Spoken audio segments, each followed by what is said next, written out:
This is a Dripping in Black podcast retro replay, a previously released episode from our archive. New episodes drop early 2024. Stay tuned for more stories of Black excellence. Welcome to the Dripping in Black podcast, where we celebrate Black excellence throughout the Black diaspora.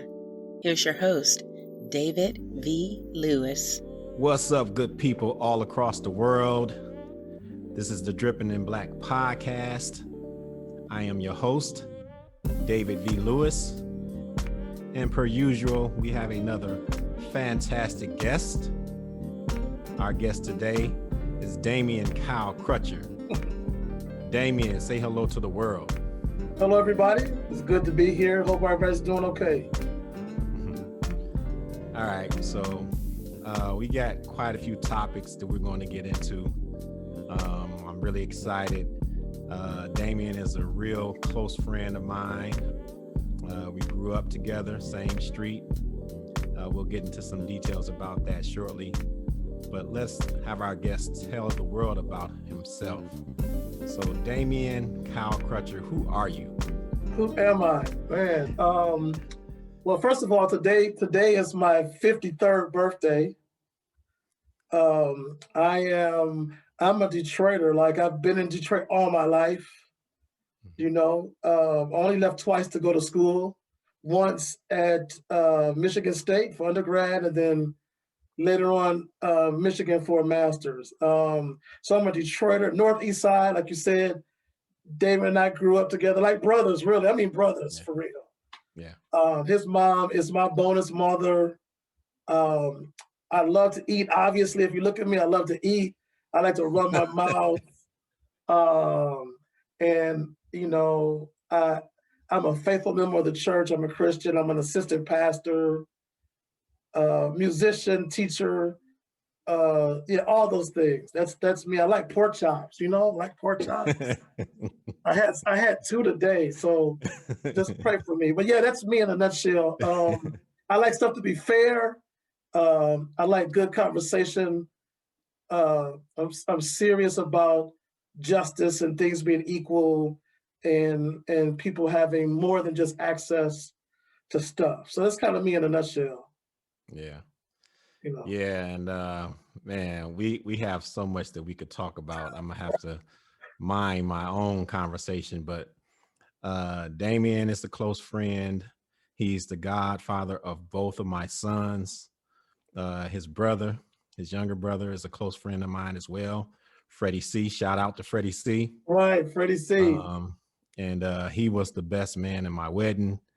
So for full transparency, very, very close friend, as he said, like brothers. And, you know, so we grew up together. There was times where we worked in the same place. Yeah. Let's talk a little bit about that. I want to go there. So I started my teaching as a substitute teacher. Mm-hmm. And Damien had been teaching for years. Tell the world where that was. At that time, we were at Southfield-Lathrup High School. Yeah. Right. I started at Lathrop, I think the fall of '96. I had just finished in Michigan. Okay. And I was supposed to go on to teach at a college. Like, that was the normal track for the folks who finished in Michigan. They were going to teach at college. And my professor had 3 colleges lined up for me, you know, blah, blah, blah. But then Southfield-Lathrup had a position. And so they came looking for me, and they said, hey, we need you. You can do this. The kids can't play. They won't listen. And so I interviewed for the job, and I started in '96 at Southfield-Lathrup High School, which was, you know, one of the best decisions I've ever made. Yeah. Yeah, it was a premier. It was the best kept secret, I think, but it was the premier high school in Wayne and Oakland County, for sure. Mm-hmm. What makes you say premier? What about it made it stand apart from other schools? I think that first of all, the principal, Todd Henderson, who is a good friend of mine. He helps me with Crescendo. He's one of my advisors. Todd was a white guy who understood that these Black kids need Black teachers. Yeah. So he had some white staff that were good. But my first year, he went on a hunt and he hired about, must have been 13 of us, young Black teachers, me, Marcia Whitaker, Ed Hill, Linda Evans. I mean, he just raided Detroit and he brought us all in. And so that automatically made the school shift because you got these Black students who see all of us, like, you know, we're in our 20s, we know our stuff, we love to teach. If we can also grab them and say, get in this office, you know, and talk to them for real about stuff. So it was premiered that way. We had great parental support. We stretched the kids. We had resources to take students to different places. We had the support of our principals. We had the support of our superintendent. Everyone was kind of on the same page. Yeah. And it was a free public school. So I was getting kids were turning down Country Day. Wow. UD Jesuit. I had kids from all the private schools that were jumping ship to come to Southfield-Lathrup. So it was a special place. Yeah. Yeah, man, you talked about so many things. I said, okay, we'll be on here for hours. That thing about Black teachers in front of Black kids is quite a topic that I think we will have to address on some other episode because I want to keep it moving. But so again, I knew you as growing up, but then I get into the profession. Very impressed when I got to the school to see how you operated as a teacher. And, so I was a substitute teacher to begin. Right. And the one class that I did not want to sub for was Damien Crutcher's class. Right. It was a substitute teacher's nightmare because it was 50 some odd students and it was 1,000 places they could go and hide. And they had the license to go to specific places. So I was like, I turned that thing down, but I just remember kind of watching you. And I don't know if you know this, when I started teaching as a certified teacher, I stole a lot of your mannerisms. I stole, I think of my class as I'm conducting the band. Mm-hmm. And what I mean by that is there's times where I want the noise. Right. And there's times where I wanted to settle down. And there's times where I want quiet. Right. And, so I watched you and seen how you did that. And I was able to steal from you with regards to that as well. That's pretty good. And, one of the things that's pretty good, David. One of the things I tell people all the time is that most of the stuff that we do as good teachers, we've borrowed from other people. Yeah. And that's a good thing because some folks think that a totally quiet class is a productive class. Right. It's not necessarily so. No. Like you said, sometimes you need that activity, you need that sound, you need that noise, kids working together. Then sometimes it's got to be in the middle of the road, and sometimes it should be silent. Yeah. But a good teacher can gauge when they need that. And my class was crazy too, because if I wasn't there, they felt like we're not doing no work. Yeah, Mr. Crutcher's not here, we ain't got to play.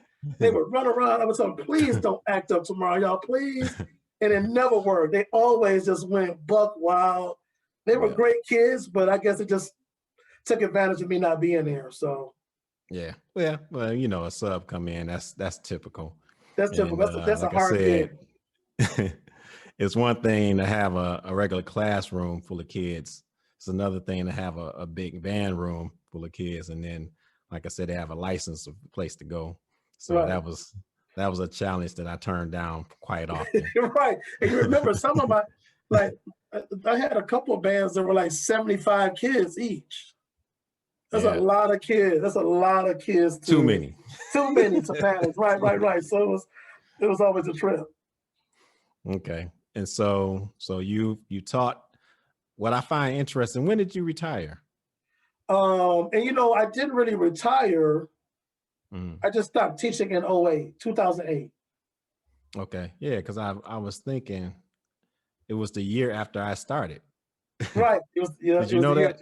Yeah, I don't think I put those I didn't put those together. No, I didn't put those times together. Yeah, so, you know, I've been subbing for a while, and then I did my student teaching there at Southfield-Lathrup. Right. And then I started in 2007. And I thought I was going to have a friend for life that I could lean on. Right. And he retired the next year. I was gone. I was gone. I was out of there. Yeah, it was you know, it was time to make a shift. You know, and you gotta know when that time is. You gotta make sure if you're a Christian that you hear from the Lord and that you verify with some other people.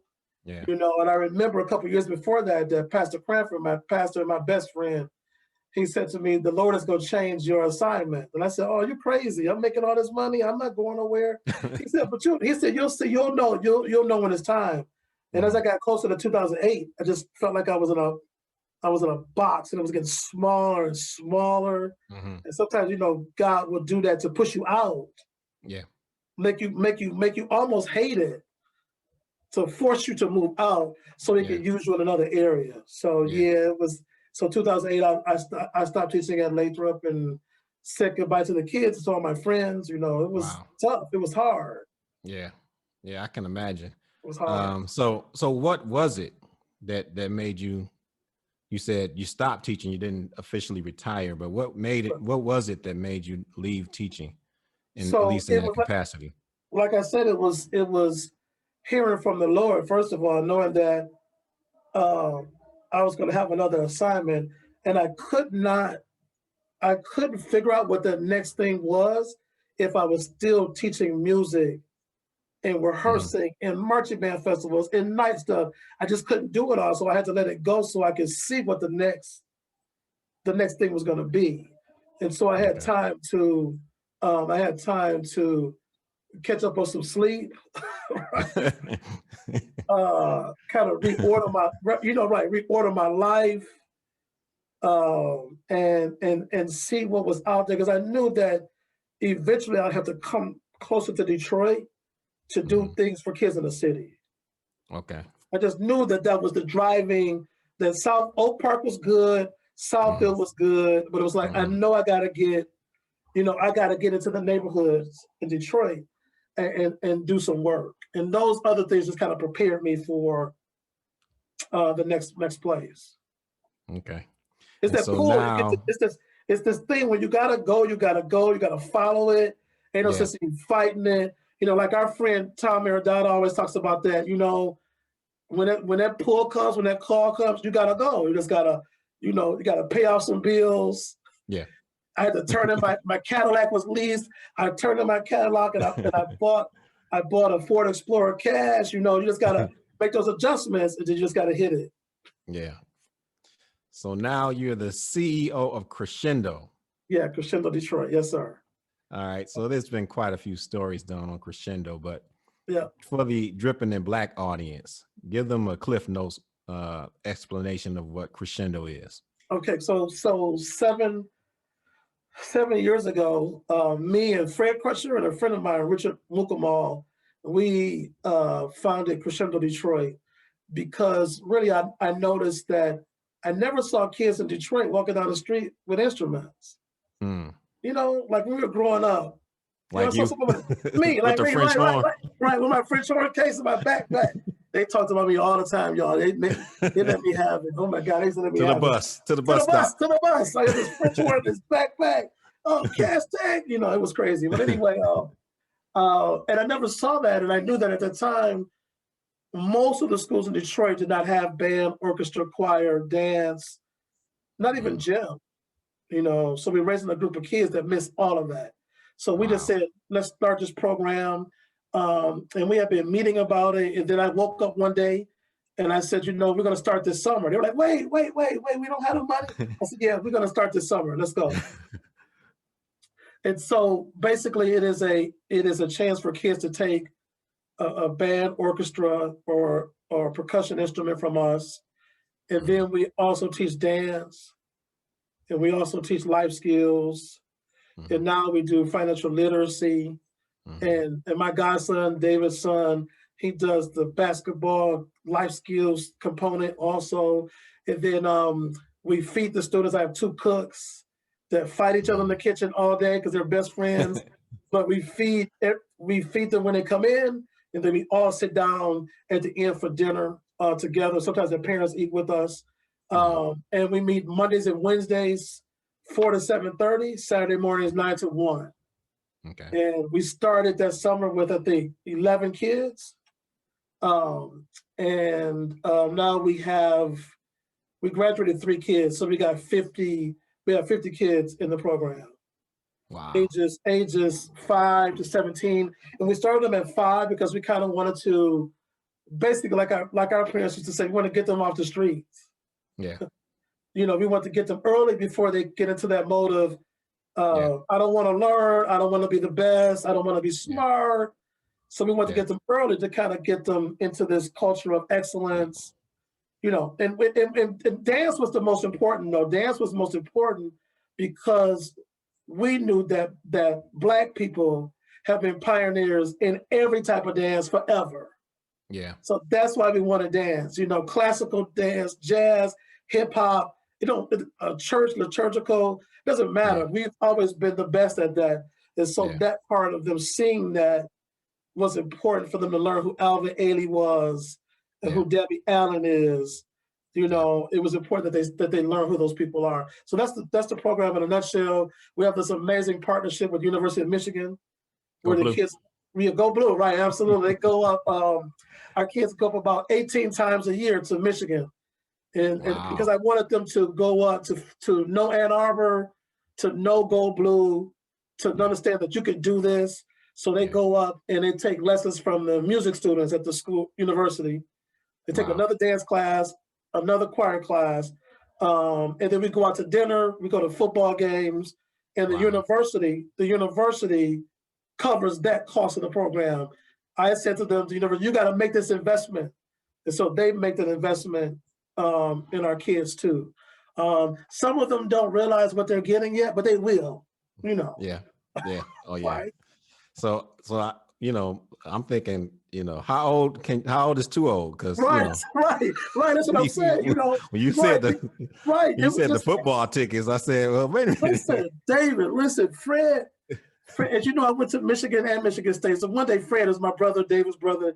Fred said to me, "Hey, Crutcher, ask the band director, Kevin Senator, if you can get some tickets to the Michigan State game." I said, "Okay, yeah, we'll work it out." I called Mrs. Kevin. He said, "Yeah, let me see." So he found us like 12 tickets to a Spartan football game, and then Crescendo bought like 10 more. And so we went up and we met the Spartan marching band at their takeoff point. We marched with the band to the football field. Yeah. The kids came through the tunnel. They were like, "Oh, are you serious?" Yeah. They were playing with Sparty. They met Coach Izzo, and then of course, when I put it on Facebook, Michigan saw that.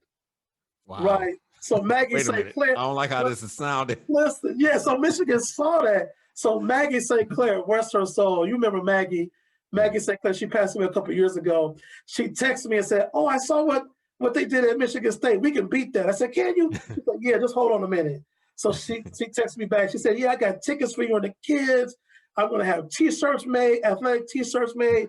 You can go on the field for post-game, pre-game, and the kids will be able to march to the stadium with the band." Because it's about the experiences, right?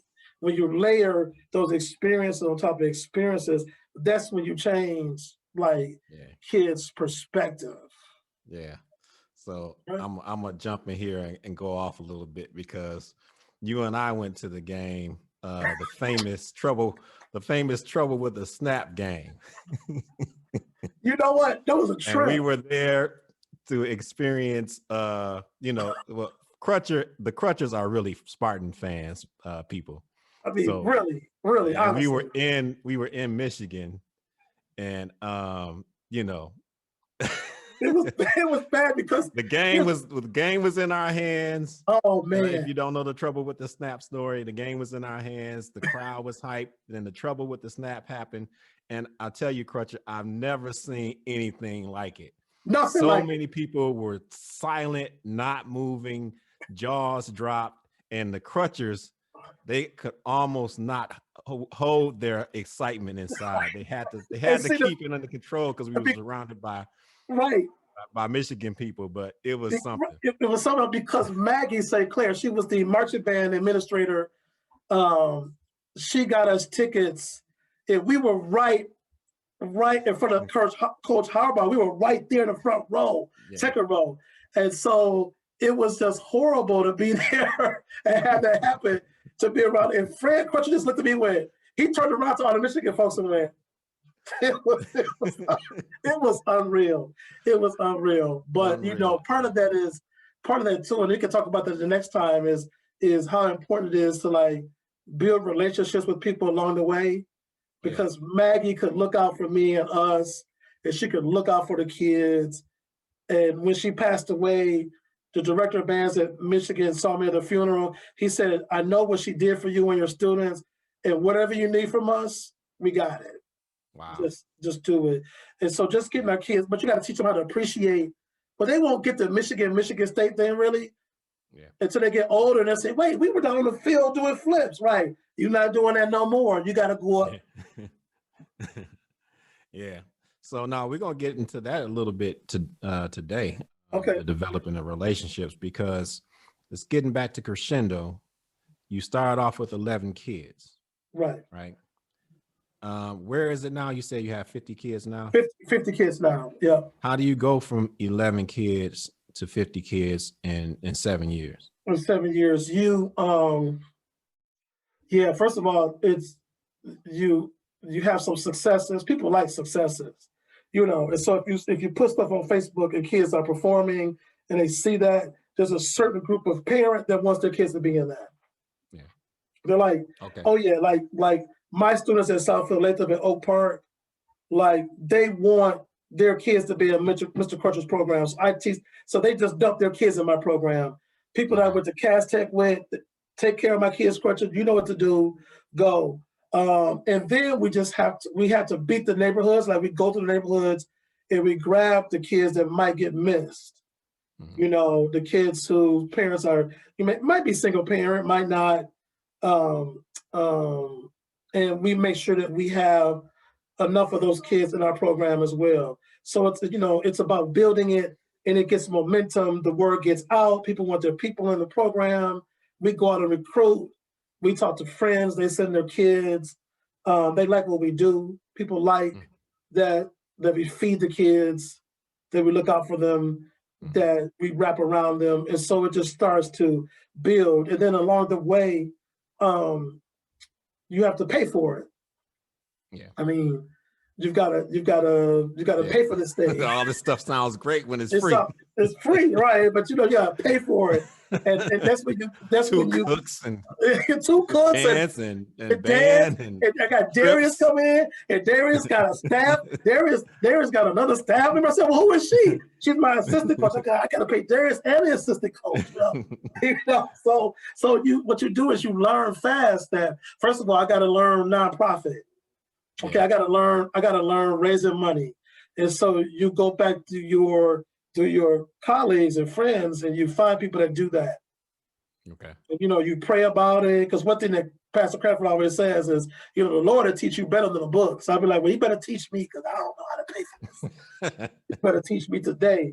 And so you learn, you study, and you find out how to do it. And then you, like Obama always says, if you want to do something, build a community around it.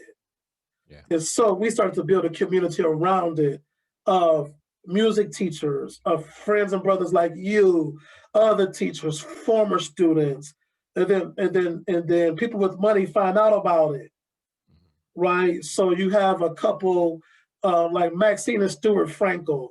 They've become friends of mine. The Frankels are the Frankels that built Somerset Mall, just to give you a sense of who they are.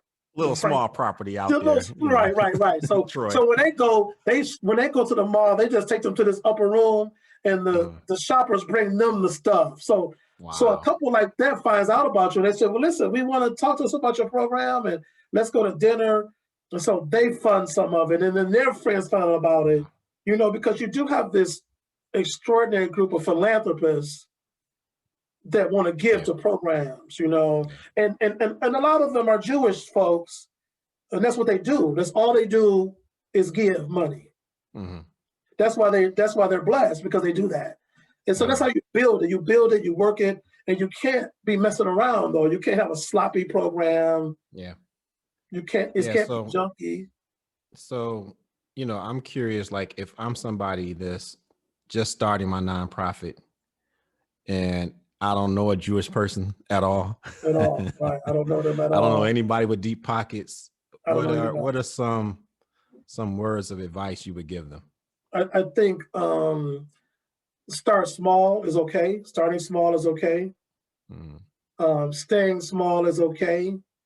And I think reaching out to people like me who have done it, but there are others that are doing it way bigger than me. But reach out to people like me, and we will help you. We'll walk you through the process. Me and Fred help a lot of people with that, you know, and just study the field. You know, as a conductor, I have to know the conductors. As a teacher, I got to know the very best teachers. I gotta see David Lewis. I gotta see Tom Aradata. I gotta watch Kente. You know, I gotta watch these teachers teach. And then nonprofit folks, you gotta watch the nonprofit people. You gotta keep your eye on the Detroit Symphony, right? Which I'm doing some work for them now. And the Detroit Symphony has a $68 million endowment. Wow. So when I'm in those meetings, I'm just going, wait, 60, you know, I try not to look like I'm shocked. I'm like, oh, okay. 68 million endowment? That means you're not touching that. Right, we're not touching that. We want it to be 100 million so that the orchestra will survive forever, no matter what happens. So you got to study to read the books, network, ask the questions, but just build something solid that really impacts kids, because people want to know, is what you're doing working? Yeah. Well, is it working? Like, is there a story there? Like, you know, David and I, you know, Miss Mahone is one of our teachers from our middle school. Yeah. And Miss Mahone is in this thing with us. I mean, she is like, I'll be at the meeting. How much money you want? I said, hey, Miss Mahone, you must got some good money. She said, you and David Lewis and Fred Crutcher are so handsome, you know. But anyway, so you just got to build that network, but start small, study, learn, but definitely make sure that there's a story to tell, even if you have 5 kids. Yeah. Right. All right. So Crescendo. Yeah. Start small. You're at 50. Yeah. Where do you see it going next? We talk about this a lot. My site director is Angel Rock. She was one of my kids at Lathrop. Thomas Butler. Also supposed to be a Dripping in Black guest. And yes, we gonna get her. She coming. She's fully on blast now, people. Yeah, Angel, you on blast, but that's probably my fault, because Crescendo's working her to death, because she runs it. She's the principal. She runs that sucker. Her and Thomas and Andre Charlie did the administration team. We talk about this all the time, that we do want to add some more kids to the mix, but we want to do what we do better first. Okay. Right. We want the kids to be better readers, better basketball players, better students, more accountable, better musicians. So we're working on kind of going deeper with them, and then at the same time expand slowly with maybe about 20 more kids. And then we have offers already to start Crescendo Part 2 on the east side. I said, wait. Don't wait. I know. I'm like, hold on, wait.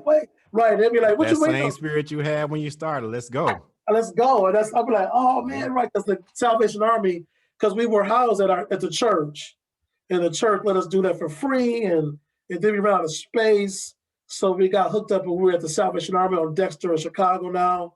Mm-hmm. And there's a gym and a full kitchen. And so the Salvation Army is like, listen, we got this facility on the east side. It's bigger than this one. Okay. And the guy named Chris Ward, white guy, he's a cool guy. He said, well, let me know when you're ready, but I'm already ordering stands and instruments. I said, really? He said, yeah, just when you're ready, just go. So that's our plans at this point, you know, and to just get some of our boys to be a little bit more academic, you know, a little bit more front of the class, Yeah. To get them to be, you know, because our girls are off the chain. These girls are, these girls. I got girls at Crescendo who are gonna be the next Stacey Abrams. Yeah. I mean, but the boys, I'm like, come on, y'all can't let these girls look at. They're gonna be doctors. Yeah. What y'all doing? Yeah. So we're just trying to get the guys to come up. So Darius is helping us with that. Yeah. So so many things, man. So the East Side situation, there's people listening. What would you need to make that happen? God, that's a good question. To make it happen, I have to,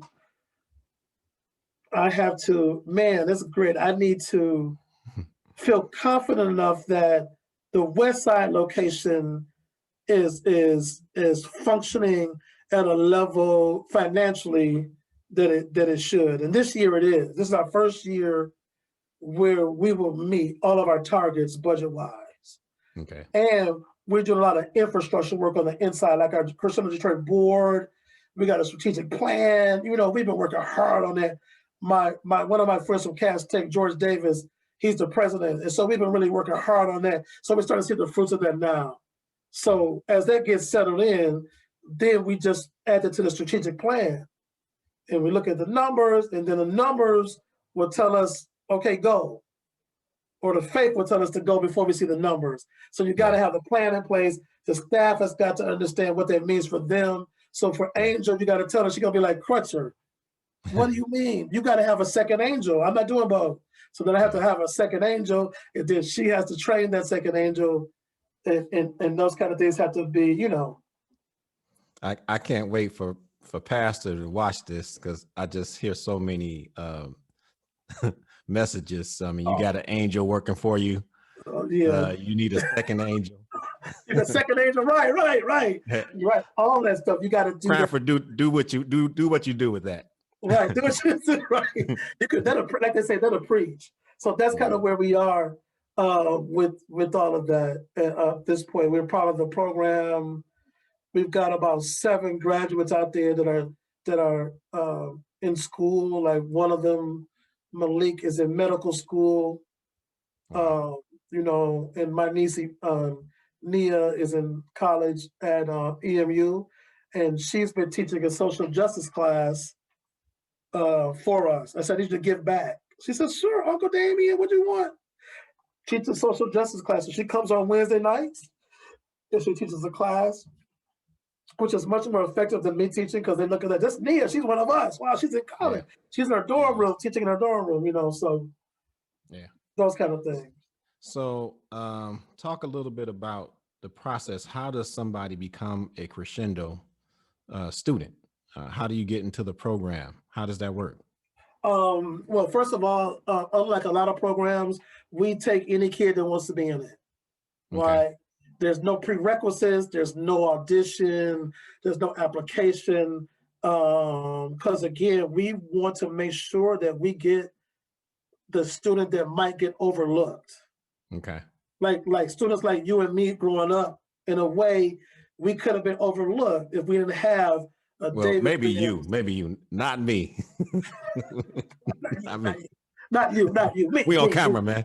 Real camera. I'm sorry. Maybe you. I'm telling the information. You know, if we didn't have a Miss Poor, Miss White, David Williams, Sadie Mahone, you know, all those great people, and so they can reach out to us on our website at crescendodetroit.org. They can catch me on Facebook. They can Google me. They can call us, and we'll get their kids in. Even if they want to start, we're going to start back next week. If they want to start next week, come on. If it's the week after, whatever, just join us. We'll get you in the mix and get you going. And we do have some room for some kids. We could about 5 kids we could use at this point. Okay. And you're located where? We're located at the Salvation Army, the Detroit Temple, which is at Chicago and Dexter on the west side. It's a beautiful facility. I mean, it's real nice neighborhood over there too.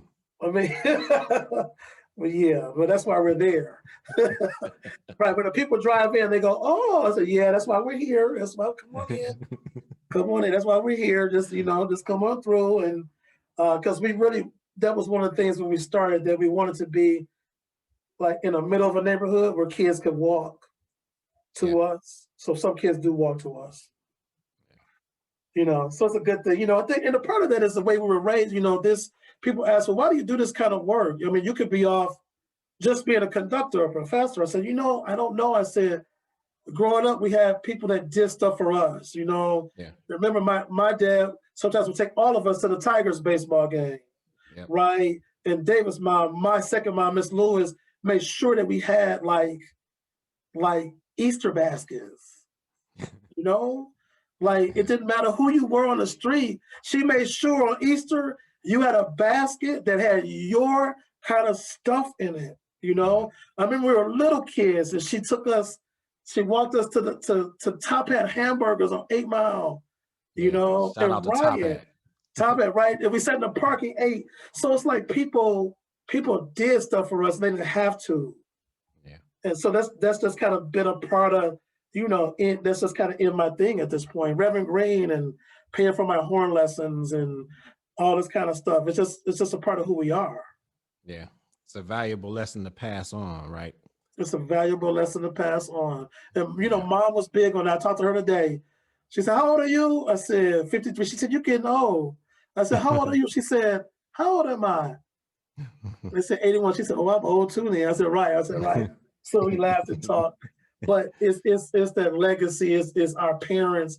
It's our community's legacy. Our 313, Monarch, Keystone, Conley, Farwell, Van Zyl.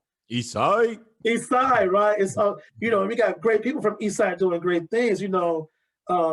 Alicia Bradford is doing great stuff.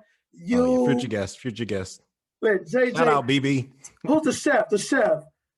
Sean Lovin. Love. He is now. He's just taken over the. I just read the Detroit Athletic Club. He's going to be the head man. Wow. So from our neighborhood, there's hey. You can't beat it. Yeah, we're going to have to reach out to him as well. Get him on here. All right, D. Crutch, we got one more very important question before we let you go. There's 1,000 more things that I could ask, but, like you said, you've done some conducting, you do some teaching, you do a lot of this and a lot of that, and we're not going to get into all of that on this episode. But the most important question we ask is, have you ever been on the cover of a magazine? Have I ever been on the cover of a magazine? I have. I just can't remember. I have been on the cover. Okay. And actually, you know what? You know who's great? Put me on the cover is the Black magazine. Oh, shut up. Well, go on. You said Black magazine put you on the cover? Black magazine just reached out to me and they want to do an article. I should say, I hope I can get on the cover. I know I'm going to be on the inside. Okay. I love that. Look at that. You are on the cover of the Dripping in Black magazine. I like that. Look at that. Yeah. All of our guests that come on to the episode, they get the grace to cover for that episode of our magazine. And there's your cover, D. Crutch. I love it. Dripping in Black. That is a parting gift. We will get that out to you at a later date. Very good. Coming out with the caveat that you will pop back on and we'll have even more discussion. Oh yeah, anytime. One time we have to get my mentor. We'll get Wooten, me, and Chris to come. 3 generations, right? That's great. And we'll just get Meridata on here. Oh, are you kidding? Oh man, he's about to help me on this other project at the DSO. He's about to help me on that. One of the greatest. Yeah, the greatest. All right, but we will leave it there. We want to thank you for coming out, and we want to let the audience know that we have the final segment, the last drip, that's coming up. But thanks again to Damien Kyle Crutcher, D. Crutch, for gracing us. Good. Thank you, David Lewis, and your production staff. Sean, thank you all for having me. Keep up the good work. Up next, the last drip.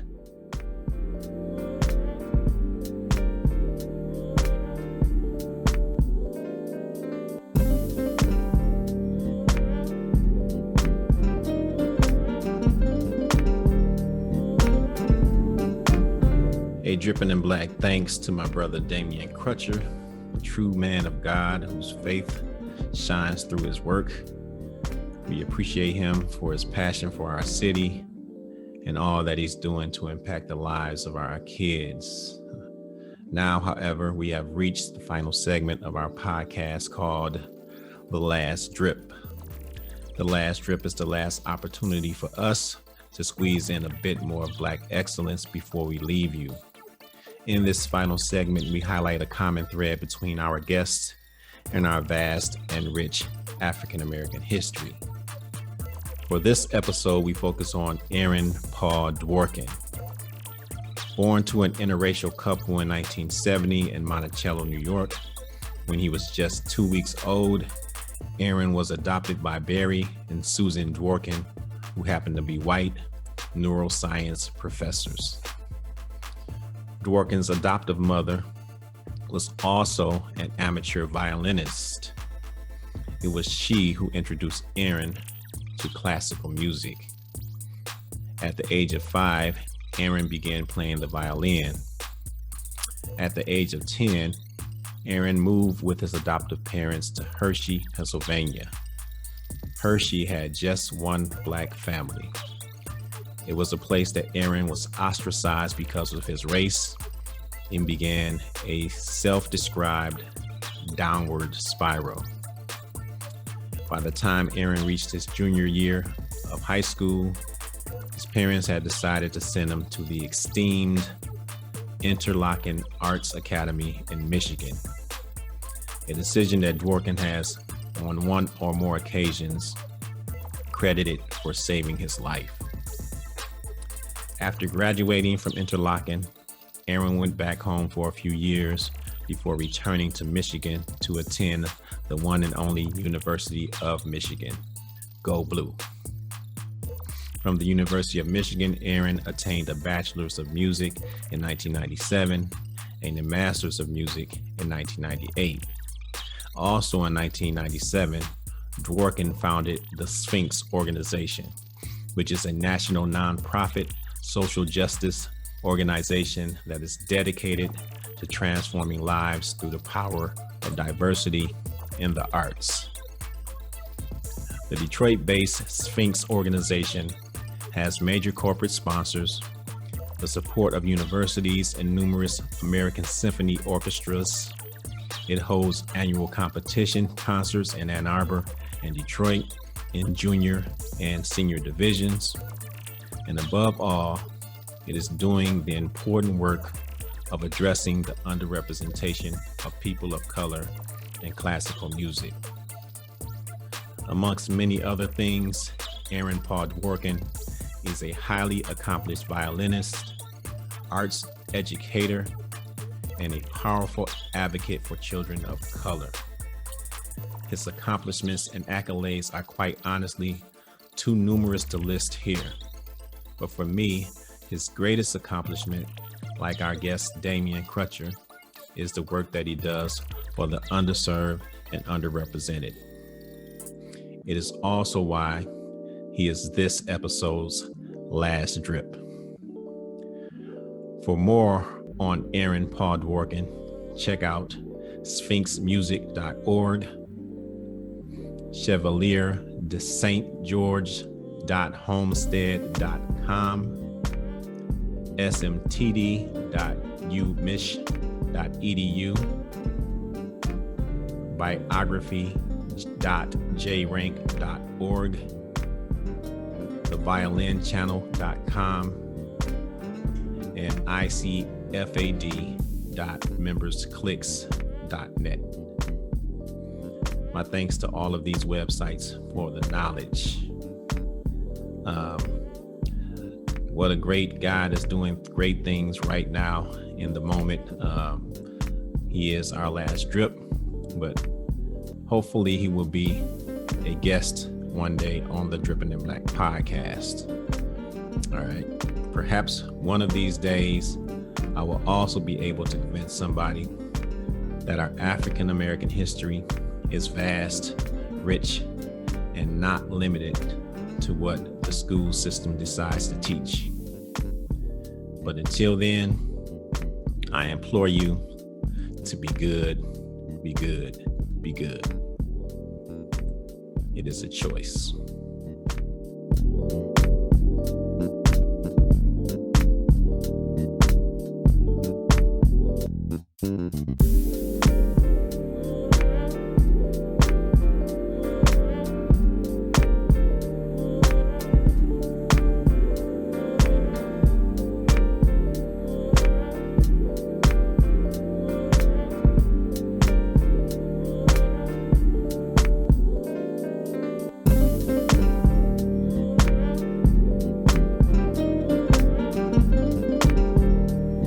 have just experienced a Dripping in Black production.